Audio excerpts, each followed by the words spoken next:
Lippman. Thank you all so much for joining us today for this book talk with our MEI scholar, Tom Lippman, about Saudi Arabia and his latest book, Saudi Arabia on the Edge, The Uncertain Future of an American Ally. We'll be having a book signing afterwards. The books are $25, so I hope you will stay around and join us. For the past year or so, since the Arab uprisings started, we have been focusing on the countries where the protests began: Tunisia, Egypt, Syria, etc. And when we've talked about Saudi Arabia, it's largely been in the context of how the kingdom has reacted to the uprisings, or the effect of the uprisings on the kingdom's interests in the region.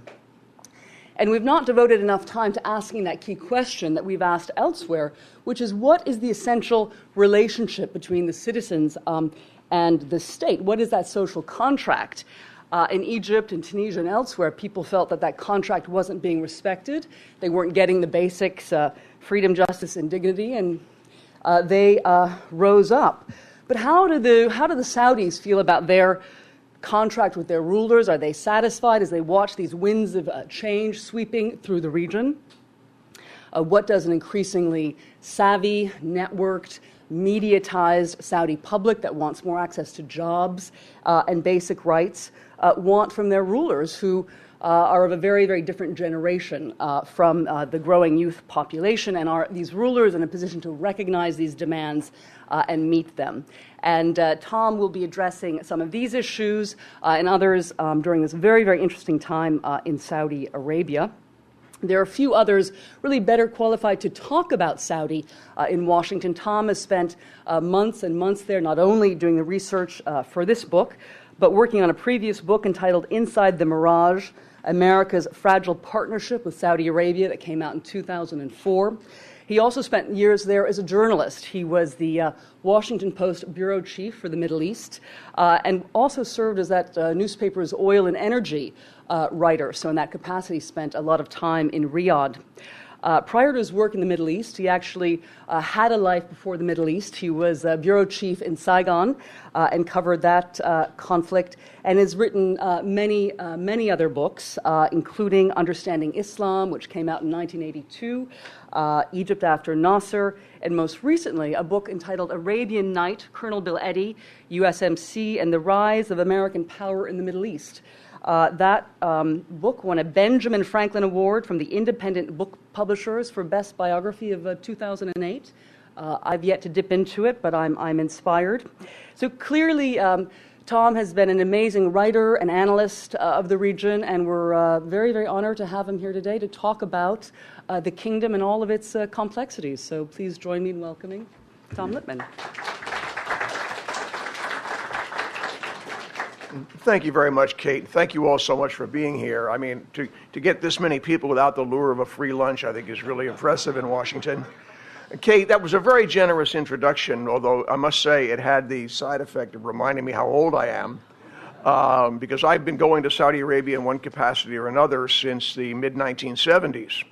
And those were the days when the country was getting really rich for the first time, because of the huge oil price increases of that time. And the infrastructure was totally inadequate to the kind of development that Saudi Arabia was envisioning. Those were the good old days when in the best hotel in Jeddah, there was one telephone. It was in the lobby. There was no hotel, no phones in the rooms. It was a very different country then. And I've watched a lot of changes in Saudi Arabia over the years. But most of the changes that outsiders have seen have been physical, that is to say, the creation of buildings and airports. I think what's happening now is at an accelerating rate. The changes are internal, domestic, and social, and I want to talk about some of those things today. So I spent really, in addition to what I already knew, which compared to real experts isn't much, but compared to what most people know was quite a bit, I think. I spent about 3 years working on this book. And what I wanted to do was look ahead.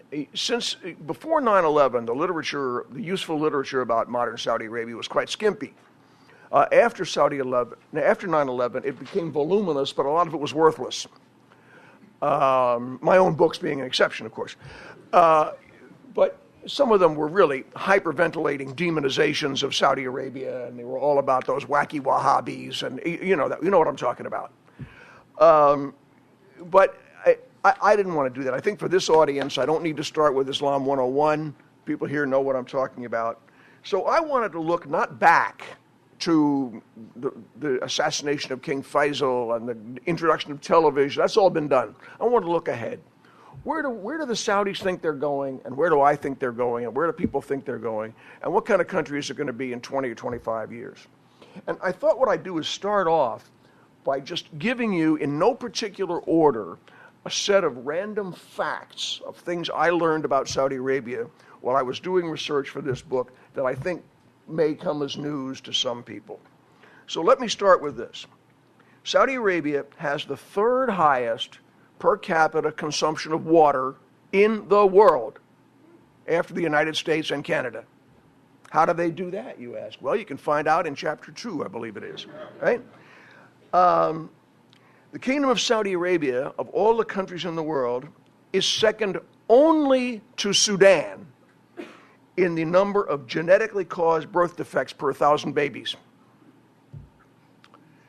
These genetic abnormalities, mostly Down syndrome, are probably attributable to intermarriage. And there's a whole section in there about the role of the disabled in Saudi Arabia, which is one they've always been locked up and hidden away, and that's changing. Thank goodness. And if you go to a rehabilitation hospital for people who are physically disabled in Saudi Arabia, there are two principal causes. One is genetic defects. The other is road accidents, right? Carnage on the highways in Saudi Arabia. All right, next. In 2008, the UN Office of Drug Control reported the following. Last year in Saudi Arabia, that would have been 2007, last year in Saudi Arabia, 14 metric tons of amphetamines were seized, mostly in the form known as Captagon, which is a pill that's very popular with young people all over the Middle East, although it's illegal, it's contraband. That's 1/4 of all amphetamines seized in the world. Right? 7 years ago, Saudi Arabia accounted for only 1% of such seizures. Next, Saudi Arabia is a net exporter of dairy products. As the world's largest dairy farm, and it's self-sufficient in poultry. It's even self-sufficient in potatoes. And if you've ever seen the French fry consumption in any Saudi fast food restaurant, you know that's quite a feat. Thousands of women in Saudi Arabia have driver's licenses. They got them in other countries. The kingdom has a critical housing shortage, probably millions of units. The population density per dwelling unit in Saudi Arabia is higher than it is in India, because the population has been growing, and the way that people in Saudi Arabia like to live in family compounds housing multiple generations is no longer affordable. The price of land is too high, too remote from the central cities. Young couples are being forced to live in apartment buildings, which is a total transformation of the traditional Saudi way of life. The building in which your wife has to ride up in a common elevator with strangers to get home is not the kind of place the Saudis have traditionally lived. The place is 85% urban now. This is what's happening. Okay? Saudis are not worried about running out of oil. The old question about what happens when the oil runs out, they will tell you that's the wrong question. The question is what happens when they run out of customers. That's what they're worried about. The reason they do those oil deals to build refineries in China is to lock in the customer base that they think we and Europe and Japan are not going to be. What they see is an inexorable rise in prices.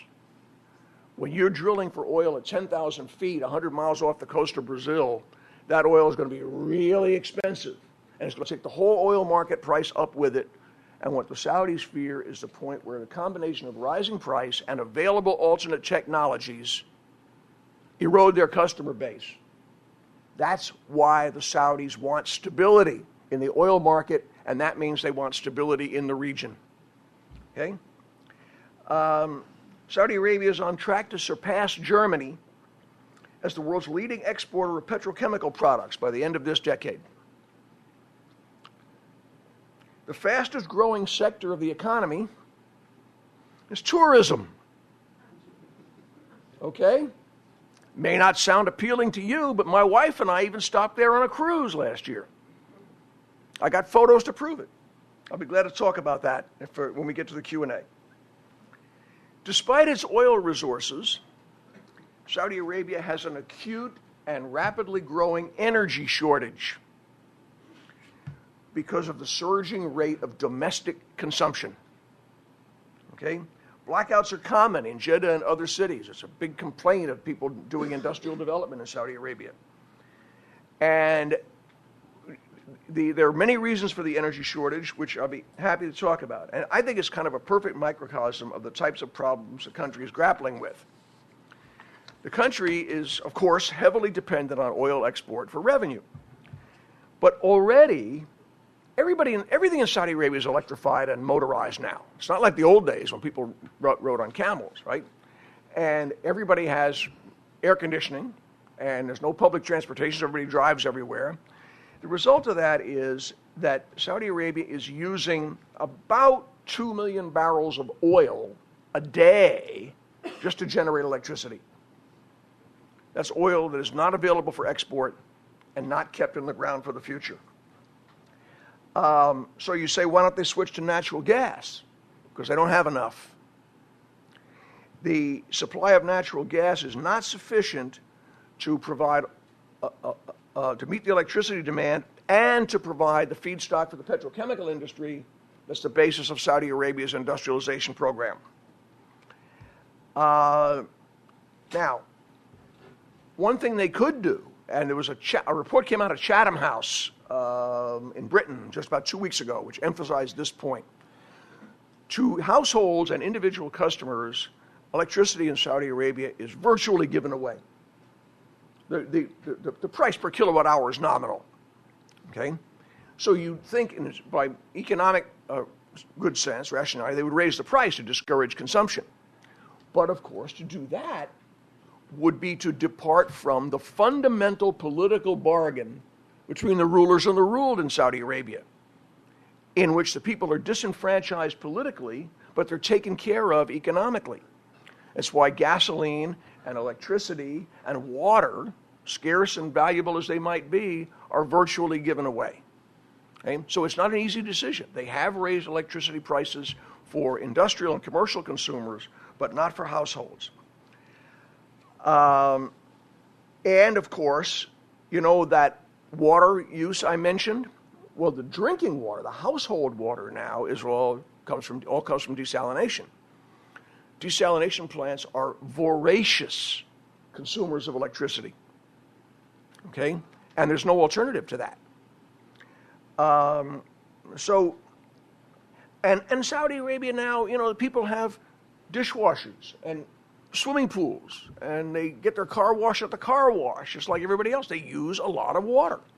And the population, of course, is growing faster than the available supply. Now, and so they need more electricity to do that. So you say, well, why don't they do solar energy? Well, of course, they do have an extensive commitment to solar energy R&D now, but it will be years, even in Saudi Arabia, before the available supply of solar energy is sufficient to make a dent in this problem. And so where does all this lead us? Nuclear power, right? To which the Saudis are now committed.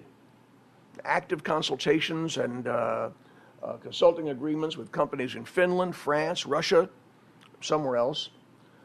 Many people don't know this, but on his last trip to Saudi Arabia as president, George W. Bush signed an agreement to help the Saudis develop commercial nuclear energy. And now they are undertaking to do that. And you might think that the words Saudi Arabia and nuclear energy in the same sentence would cause a lot of heartburn in the United States of America. But George Bush signed that agreement, and to the extent that Iran enters into this discussion, I'll be glad to talk about that. So I list these things to show you that Saudi Arabia is not a static society. at all. It's an evolving country where the issues are not always the ones you read about in the media. I mean, one reason, I'm not aware of any mainstream news organization in the United States that reported on the nuclear development agreement that Bush signed with the Saudis, because in that time when Bush went there, the media were only capable of asking one question: what are you going to do about oil prices? Right? I guarantee you that's not a question the Saudis are really interested in. You ask the Saudis about the price of gasoline, and they don't want to hear about it. What they want to know is, go to your neighborhood Starbucks and buy a gallon of coffee. What does that cost? A lot more than $3.65, right? And coffee, consider the comparative costs of finding, raising, developing, refining, shipping, and insuring oil and gasoline, and the comparative cost of coffee. And don't talk to the Saudis about the price of gasoline, okay?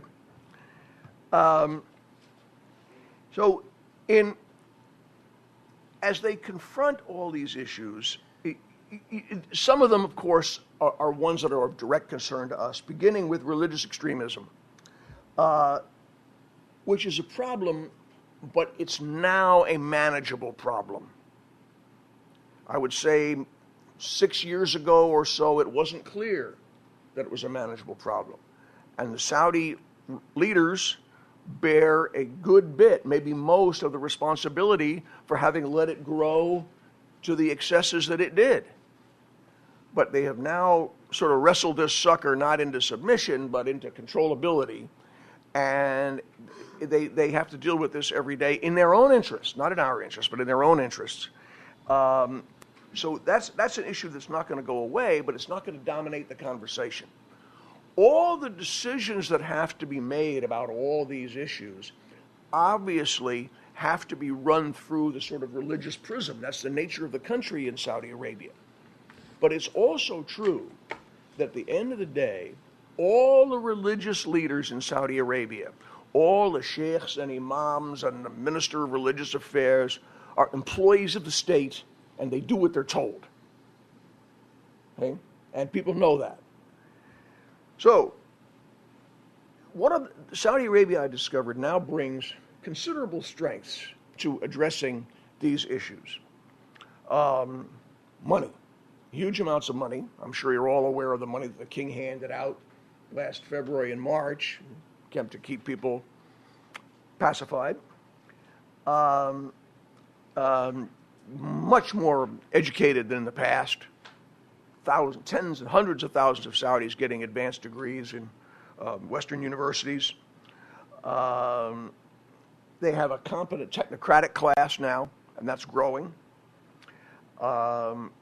Other than the Shia minority, they have social cohesion and the ability to work together in a country where, going all the way back really to the time of King Abdulaziz, who he was a serial marrier, King Abdulaziz, and he used tribal intermarriage and business connections to forge a kind of countrywide network of people who were vested in the system.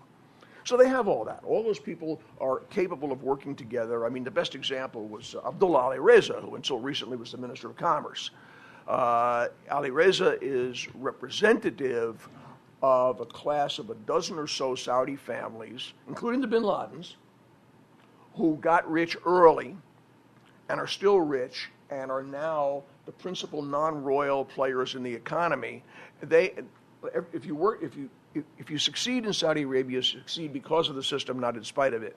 So they have political stability and social cohesion far beyond what they had, certainly in Iraq, right, which is the other end of the extreme.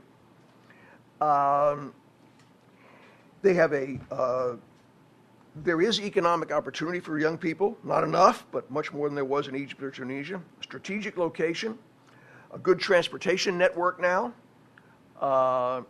and more important, really, there's a widespread recognition and willingness to discuss social problems and to seek solutions.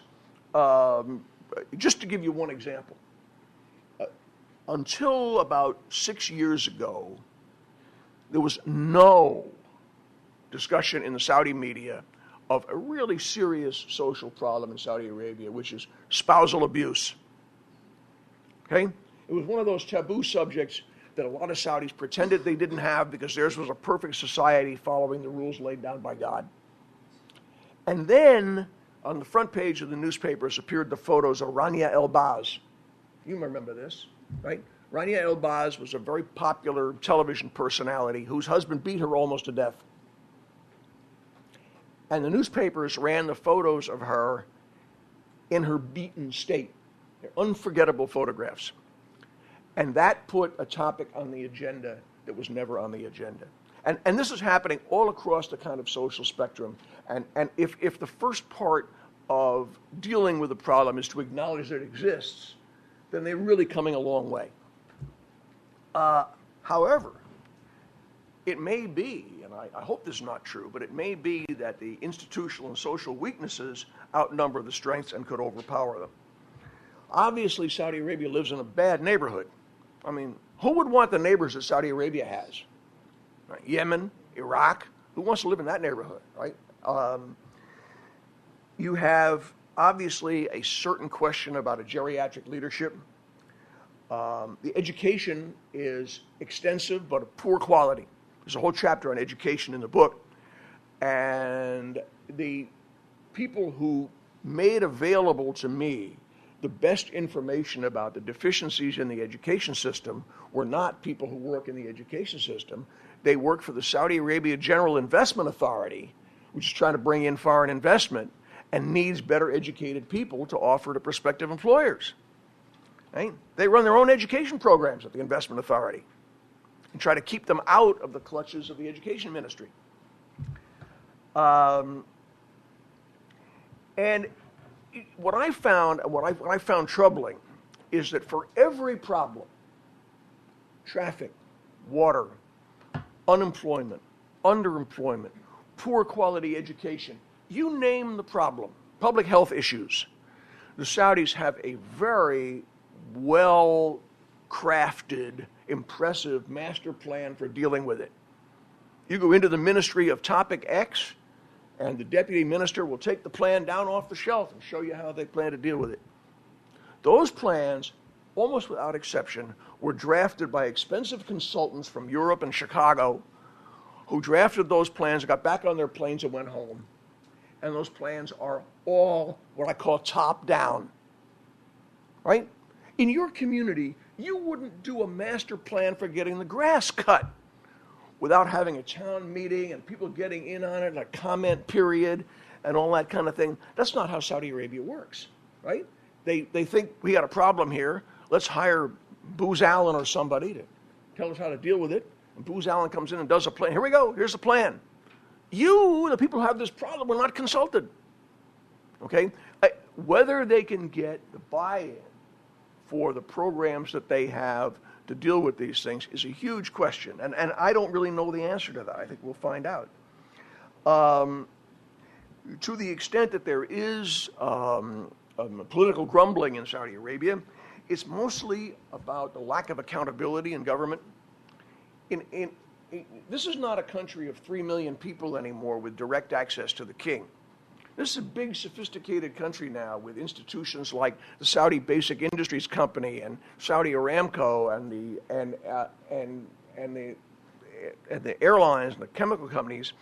The king can't receive petitioners every day and deal with the things directly. They still have the Mejlis system, but it's really very difficult for the person Prince Bandar used to refer to as Mohammed Sixpack to get problems rectified in any direct way. On any given day, a person can get the ear of Prince Salman and state his case and get it dealt with. But that's not institutional dealing or framework for institutions to deal with it. And this problem is compounded by an almost complete absence of what we call NGOs or volunteer groups or social institutions. I mean, a lot of the things that we have in our communities and a lot of places in the world, there's somebody, whether it's the Sierra Club or whoever, the League of Women Voters, or whoever is organizing to deal with it. And they may or may not be supported by or working in partnership with the government, but that's what citizens do. In Saudi Arabia, there's virtually none of that. Partly because women have never been free to do it, partly because the government doesn't permit it, right? So organizations like that are politically dangerous. So they're only in the incipient stages, and the government keeps promising to publish what they call an NGO law that would set a basis for establishing NGOs, but they keep never doing it. And so you still have a lack of civil institutions that give people channels for their, what I would call civic energy. There are no trade unions. There's, as I said, there's no NGOs. Below the top level in government departments, there's an acute shortage of management skills. And of course, as I'm sure you all know, there's a serious mismatch in the labor market. You often read about the unemployment problem in Saudi Arabia. It's not really an unemployment problem. There are far fewer unemployed people than there are foreign workers, foreign laborers, to fill jobs. And they have not yet found a fully effective way that the government would get behind to really deal with this problem. One solution that's being talked about is to impose, for every type of job, a uniform nationwide minimum wage, regardless of who's doing it. This presumably would reduce, if not eliminate, the economic incentive to import people from Pakistan or Bangladesh or Egypt to do those jobs, right? Guess who's opposed to it? Private sector Saudi employers who are in business to altogether make money, right? They're not agents of social welfare. They want to make money. And they're, as I said, they're very influential people. So this is a real problem that the Saudis have, and they haven't dealt with it. And finally, of course, the other problem in dealing with this is failure, less failure than before, but still a failure to find a constructive place for women in the new economy. Okay? More than half the people coming out of with degrees from the universities in Saudi Arabia now are female. What are they going to do with those degrees? If, in fairness to the country, I think they would say that Saudi Arabia has now recognized, it now understands that even a country with as much money as Saudi Arabia cannot afford to go on and making all that huge investment in half the population and then not recoup any of the whatever creative energy or economic benefit or productive labor they might produce. So I interviewed the Deputy Minister of Labor, one of whose jobs is to create a list of jobs that women are going to be permitted to do. That list is actually longer than you might think. Women can't all be teachers and pediatricians. Okay? There's actually a small category of female firefighters now. The result of a disastrous fire at a girls' school in Mecca some years ago, where the girls died because the firefighters were men and they couldn't make contact with unveiled girls. Okay? So it was an amazing picture on the front page of the Saudi newspapers to see these young Saudi women in their helmets and their rubber coats, you know, and their boots. Naturally, their fire brigade is an all-female brigade. In my mind, that's right up there with the all-female light bulb factory in the industrial park as a sort of inefficient way to deal with this problem, right? But you have, in addition to the traditional segregation of women from the workforce at all, you have the gender segregation in the workforce, which means that employers who want to employ women have to build separate sections of things for them. It's very inefficient. And it's beginning to break down, not because Abdullah or any senior prince woke up in the morning and smacked his head and had a moment of enlightenment. It's being driven by economics, the most powerful force in Saudi Arabia today. When you come out of the airport in Riyadh, one of the first things you see is the biggest construction project in the Middle East in the past 5 years, Princess Norah University. Mammoth university, the size of Rhode Island, for 40,000 women. Okay? The Saudis understand that they have to get something back from those women. Furthermore, as you heard me say, economic pressures on young families are such now that a young couple can't operate on a Saudi lifestyle on one income. Men want women who can and will work. It's not easy at all to find an appropriate way for them to do it. But even there, things are happening. By the way, the people who are responsible for devising the list of jobs women will be permitted to do, of course, are all men, but that's just the nature of the thing. You know, one of my favorite stories is one of my first visits to Saudi Arabia back in the 1970s when people were coming from all over the Middle East to get rich there. I met a Lebanese architect who didn't have much work in Lebanon. That was during the Civil War. And so he went to Saudi Arabia to design something that they had an acute need of and didn't have any of. Your basic office building, your basic cereal box office building. And he took me on a tour of one of his buildings. It was about 3/4 finished, I guess. And I was amazed by the number of utility closets with plumbing, janitorial closets with plumbing in them, a sink. And I said, how come you got so many janitorial closets? He said, because when the women need restrooms, these will have plumbing in them and they'll be easy to convert. There were no restrooms for women because women weren't going to be there. He was wrong by about 25 years, okay? But he was also prescient because it's happening more and more now, okay? And women, I have profiles of some women in there who are in the vanguard of this, beginning with people like Muna Abu Sulaiman, who's the director, she's the executive director of Prince Al-Walid bin Talal's charity foundation and a very well-known television personality and a single mom. And when I went to her office in Riyadh, where she greeted me, just the two of us in her office, okay? This never would have happened in the past. What was she wearing? She was wearing a gray, I call it a tunic. My wife says that's not the right word. It comes down to about here, long sleeves, and a gray scarf, and jeans, okay? Unveiled. And we had a long conversation. Now, I don't mean to suggest that she's representative of Saudi society. You go to it's just like the United States. What you find in Boston and San Francisco is not what you find in Tuscumbia, Alabama, right? I mean, there are great differences. I've never been to Bureda, for example, but those guys chain-smoking cigarettes over bad coffee at 2 in the morning are not part of the vanguard of progressivism in Saudi Arabia. And the country remains very socially conservative, but is being driven by the forces of education and economic pressure and social media and the internet. Things are changing. The best example came in the Jeddah floods a couple of years ago when the images, everybody in Saudi Arabia saw YouTube images of SUVs floating through the streets of Jeddah and organized around Facebook and YouTube to provide help to the people who needed it and people whose houses had been flooded and so on, because the government didn't do it. And on the subject of women, I have to say a couple of words about this.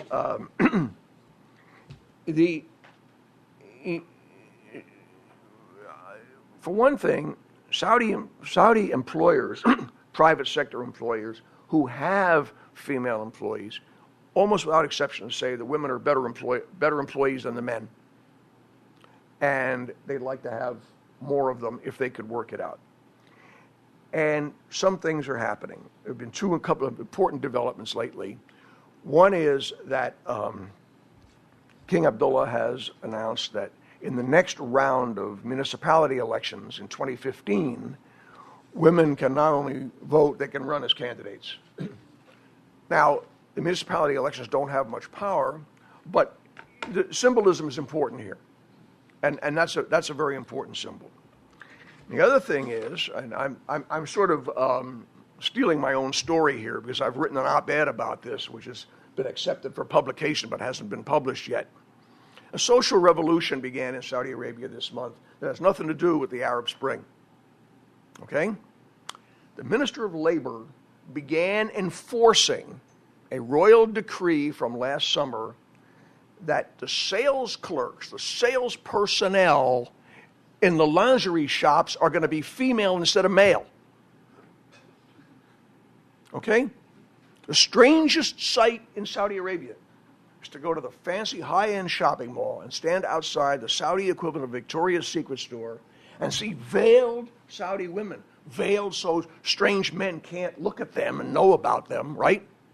Not showing their bodies.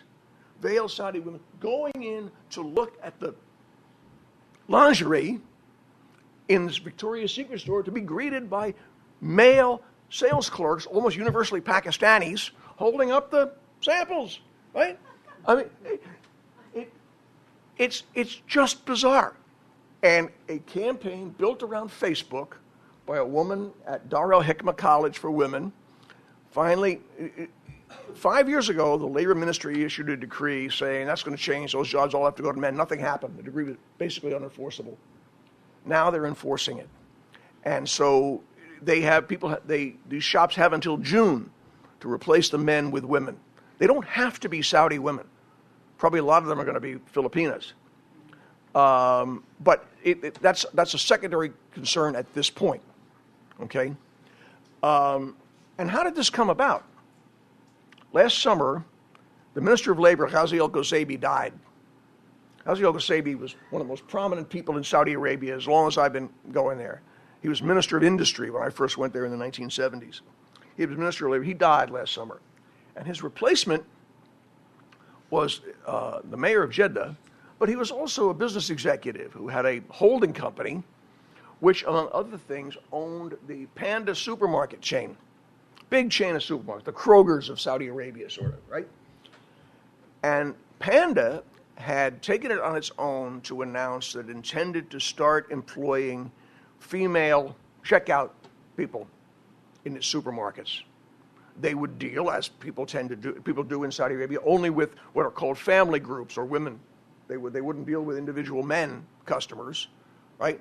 But so this guy came into office. They made him Minister of Labor, and he came in with this idea already. He already had women working as checkout people in the Panda supermarkets. So now, with him as Minister of Labor, they've begun to enforce this decree. All right, but next you say, this is a really important symbolic and economic change. Not necessarily that retail store work is the wave of the future for educated Saudi women, but we're talking about breaking down important taboos here. Okay? If the women are going to do these jobs, how are they going to get there? And I'm not in the business of making predictions, but I'm going to make a prediction here. The women will drive. If not this year, the next year or the year after that, because there's no alternative. Okay? Anybody, if you've ever been to Saudi Arabia, you ever try to use any public transportation? The only public transportation in the big cities is the battered jitneys that transport South Asian construction workers. You can't have Saudi women going to work in those vehicles. Unthinkable. People can't afford to have drivers that they bring in from outside anymore. The country can't afford it. People can't afford 2 cars. When you bring in a driver from Pakistan, you have to provide housing. There's no housing. Women are going to drive. That would take that issue off the table, and then we can get on with the business of life. Okay?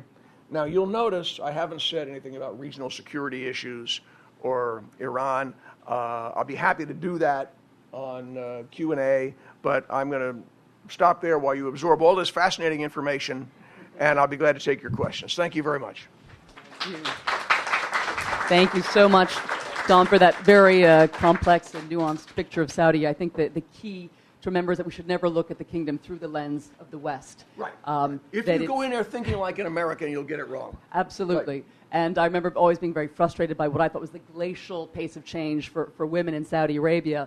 But Saudi women would tell me, no, absolutely not. Things have moved very rapidly. When I arrived in 2000, women didn't have the right to carry an ID with their photo on it. Correct. By the time I'd left in 2008, not only were they more and more integrated in the workplace and working in the private sector in integrated workspaces with other men, they were also allowed to check into hotels on their own without a male guardian for the first time, because there was so much divorce and sort of social cohesion was changing. And I remember a cab driver complaining to me that Condoleezza Rice had Americanized all the Saudi women by pressuring the kingdom to provide them these rights. Now, right. On the other hand, 2 years ago, the first all-female hotel opened in Riyadh. That's right.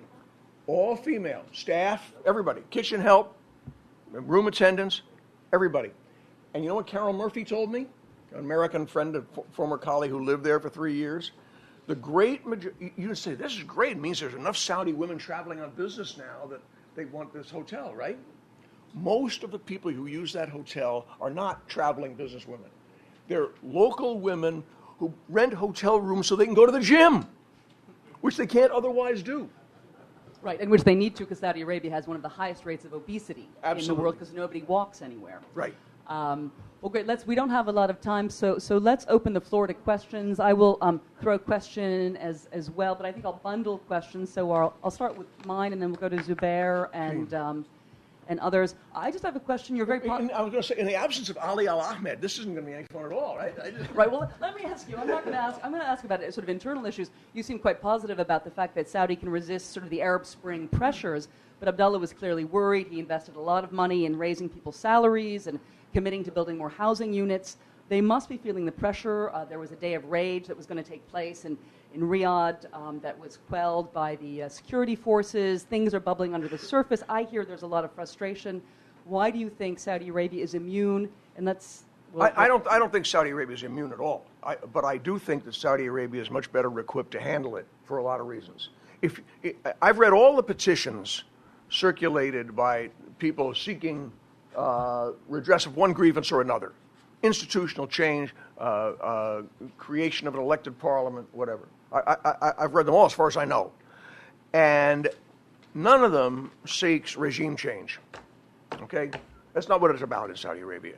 And so people want greater accountability, less corruption, more economic opportunity for young people. They want all that without but questioning the legitimacy of the ruling authority. The Al Saud are the people who created Saudi Arabia. It took them 250 years, and everybody knows that. Okay? They're not the usurpers. They didn't get their power by a military coup. And so I think, other than the problem of the Shia, which is a whole separate matter, right, you have a general acceptance that the regime is inherently legitimate. If you describe that by what we would call the consent of the governed, I think they have that. And what they want is for opportunities to have it govern better. So I also think, look, don't underestimate the power of and ability of the government to suppress dissent, and they will do that quite effectively.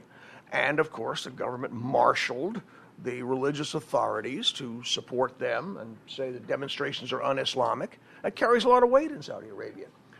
But I also think, remember that not so long ago, from about 2003 to about 2008, Saudi Arabia went through a period of extreme violence and shootouts on the streets in the Al-Qaeda uprising. They don't want violence and shootouts on the streets. They didn't like it.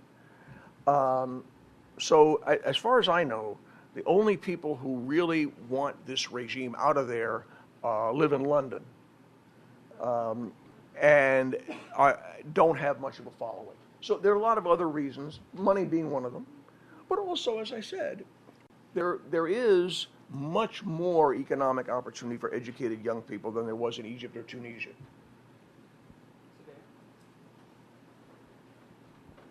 Hi, my name is Zubair Iqbal. I'm with the Middle East Institute.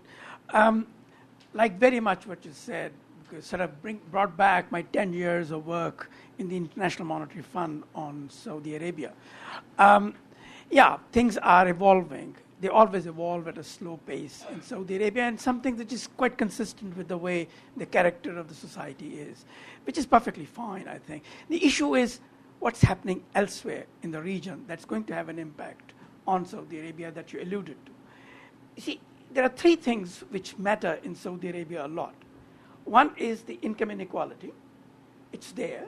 It's declining slowly, but it's still there. The Gini index is still quite significant, about 40 or so. Then you have another issue, and that is globalization.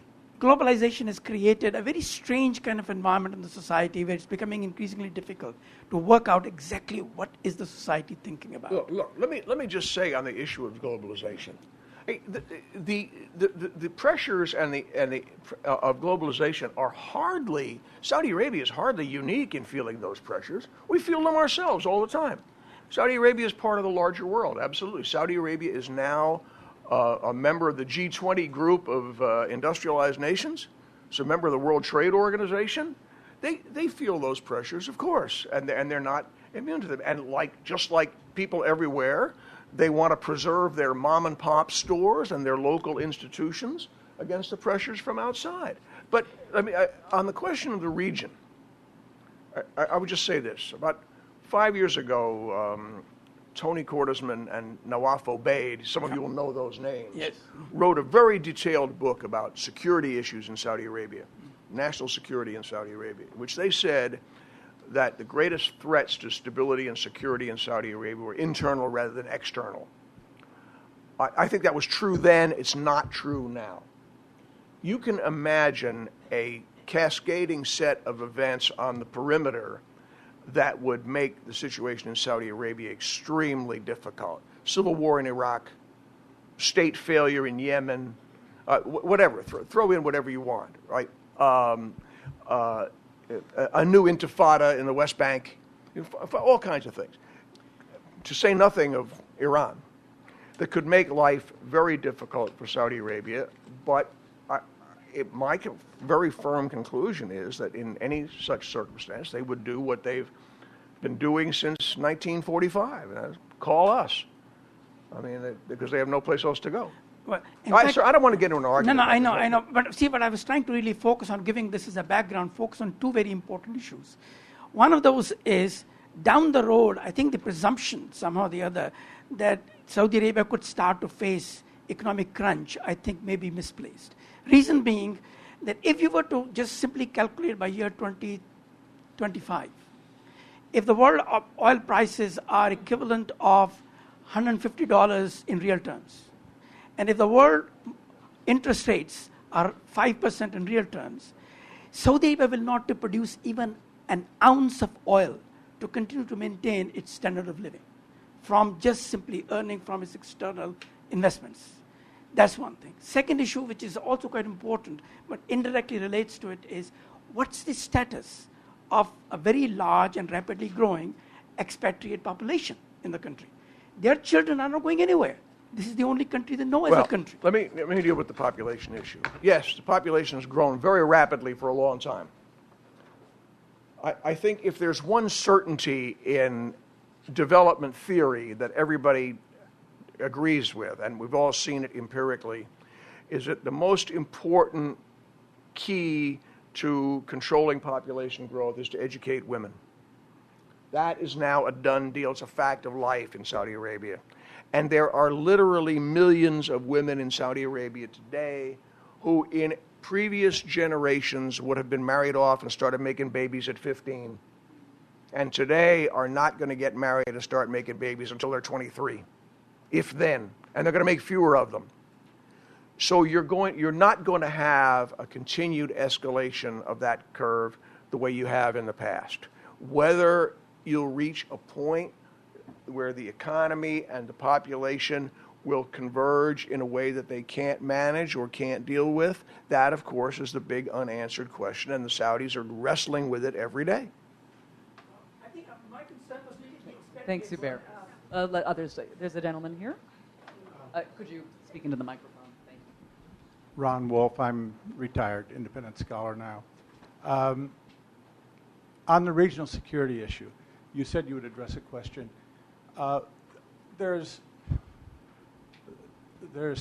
are stories going around right now that senior Saudis are seeking to lobby the U.S. for nuclear weapons. Have you heard anything to that effect? For nuclear?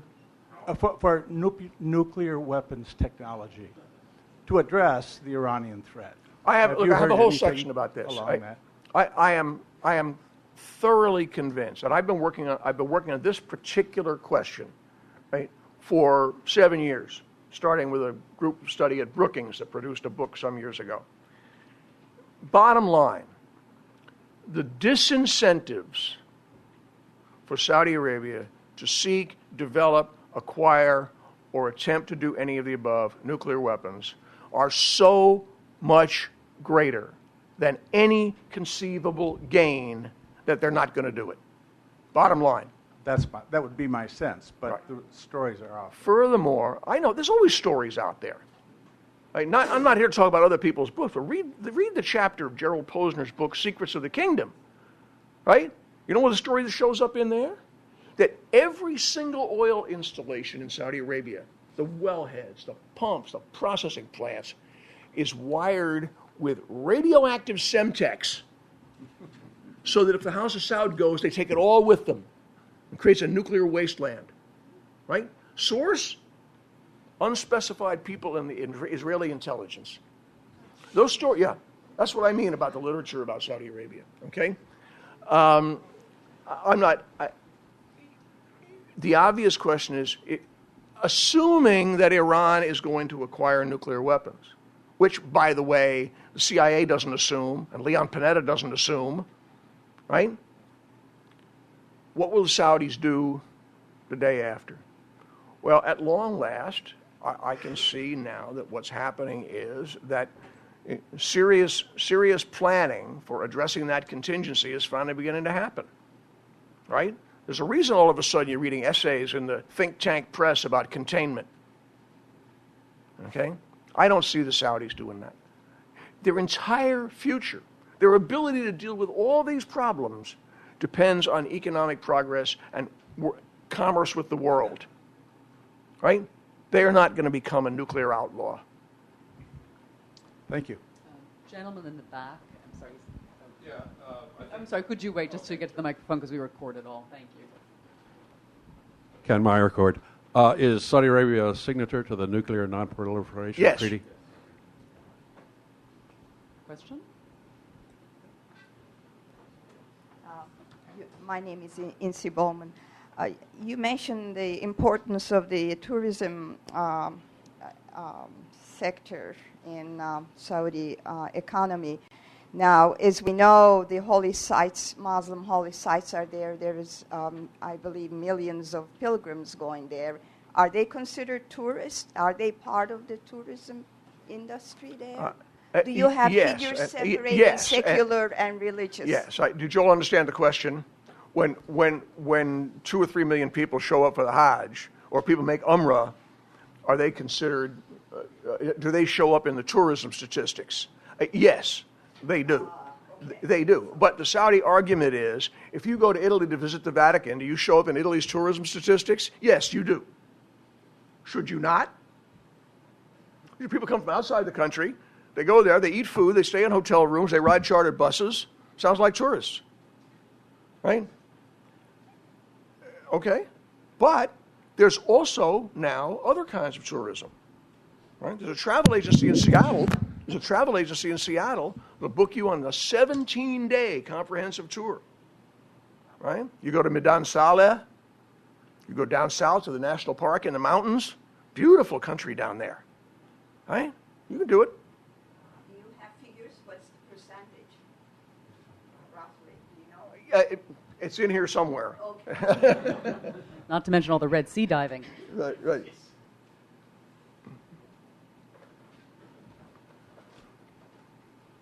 Thank you for a very interesting presentation. You talked about the legitimacy of the House of Saud, and I wondered if you could give us your views on the succession issues.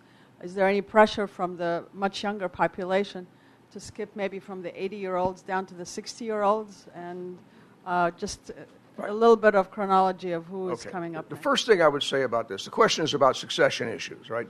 The first thing I would say about this is that there are probably only 15 people in the world who know the answer to that question. I'm not one of them. Okay? It's entirely possible that Saudi Arabia will have 4 kings in the next 10 years. Okay? You could think of Nayef and Salman as the Andropov and Chernenko of this regime. Okay? They'll have a brief moment and then they too will pass, and there'll be a fourth king, right?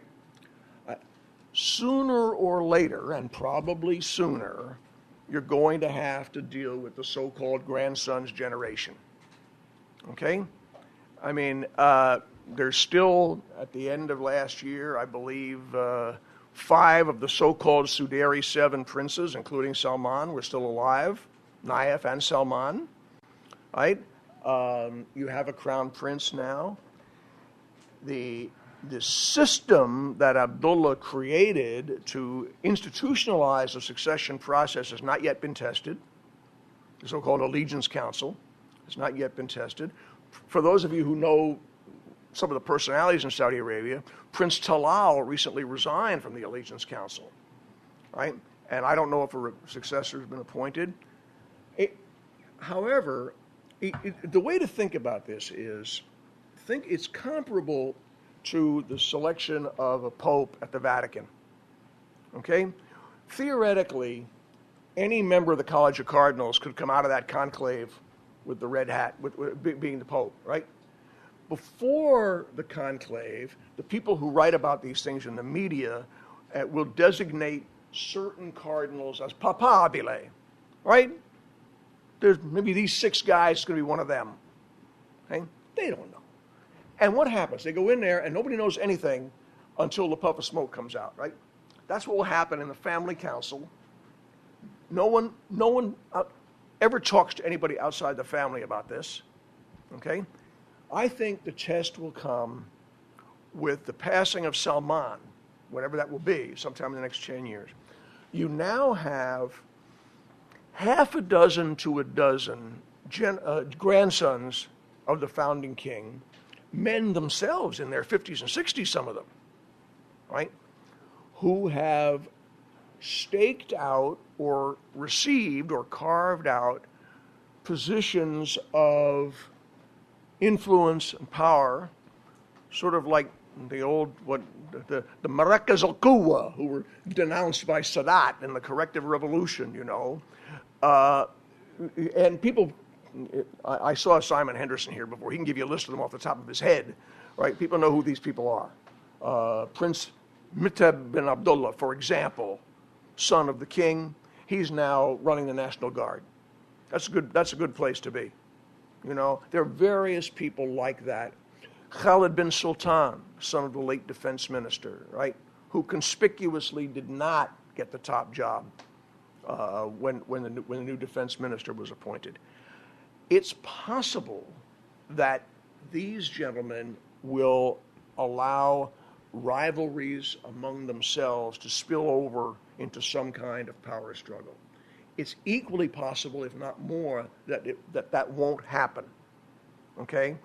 Partly because all the people at that level in Saudi Arabia remember very well what happened back in the power struggle between Faisal and Saud, when the country wasted 10 years in futile internal infighting between those two back in the 50s, right? And partly, I think, because within the family council and the allegiance council, people are not only princes, they're human beings. And you can take for granted that there's horse trading going on, right? If I support your son for the crown prince to be named successor, what does my son get? Okay? I'm sure that's going on. When are we going to find out about it? Maybe never. Right? But I don't see this really as a kind of destabilizing threat that's on the front burner. It's interesting, given how little we know about it. Right? Let's take one last very, very quick question. Promise to be quick. I'm Tim Haynes. It might not be that quick, but just the question of the Shia. And I think it's 40% around there, the population? No. Not that? No. Okay. The Shia population is maybe 10%, maybe less.